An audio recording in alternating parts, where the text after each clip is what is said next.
Okay, welcome back. Losing that hour of sleep with the clock springing forward this weekend can really throw off your routine, and a lot of people are feeling it this morning. So how do you reset and actually get a good night's sleep once again? Wellness expert Ayanna Sealey is joining us here with some simple tips to help us adjust and feel more rested given the recent time change. Ayanna, thanks so much for joining us this morning. This is a very unconventional setting for an interview, but we are talking about sleep, so very appropriate. There's this thing that you call meditation to help prepare yourself before bed. And I know we've had the time change, but this is something that you can do anytime. Anytime. Right? Yes, so absolutely. Talk about this meditation. I love meditation. It's a combination of meditation and then cocooning yourself in a blanket and putting on some nice comfy socks.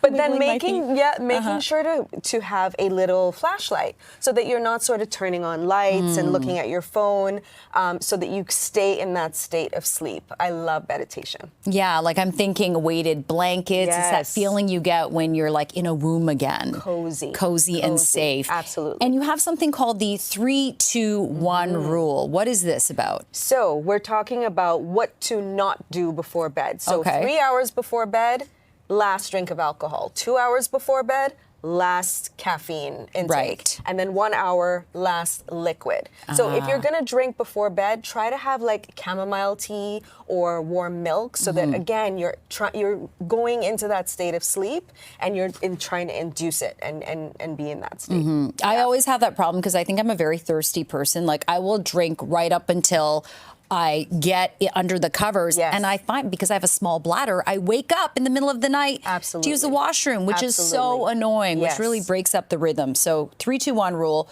check. Okay.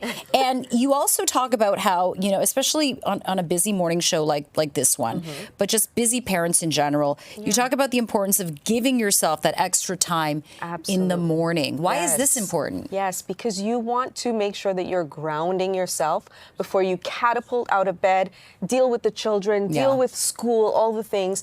You want to make sure that you are getting up, easing into your day, giving yourself 20 to 30 minutes just by yourself, have your coffee, and then you can tend to other people because you can't pour from an empty cup. Oh, absolutely. I love the sound of that. Just like get your bearings before the chaos happens. Absolutely. It's almost like a morning meditation. It's a morning meditation. It's before. It's dedicated to you. You time. Okay. And what are some, you know, you hear all these things about you got to get daylight exposure. What does that mean? And how much daylight exposure do we need? Can we do it with sunglasses on? What is this about? Right. So we know that daylight exposure, light drives your circadian rhythm. And so what we're trying to do to combat this daylight savings affect is to reset our internal clocks, right? So even if you just go out for 10 minutes, schedule some time just to go out and experience some daylight. And if that's a challenge, you can sit by your window and have your breakfast and just make sure that you're getting that vitamin D.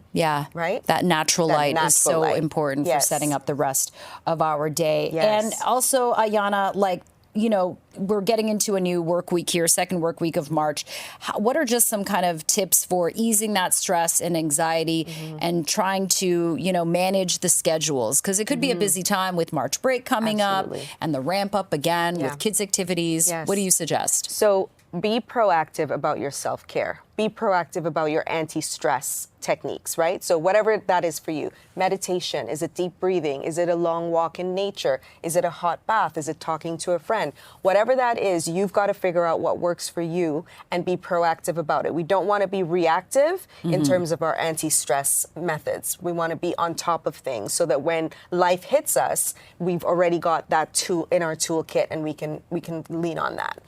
Okay, really helpful tips. And we also, we didn't get to the, you know, no devices before bedtime, but sometimes just unplugging from your device. 30 minutes to an hour before bedtime, unplug from your device. Put that device away. Absolutely. Put it in another room. Set the alarm differently. Okay. Ayanna Sealey, thank you so much for joining us once again. Always a pleasure.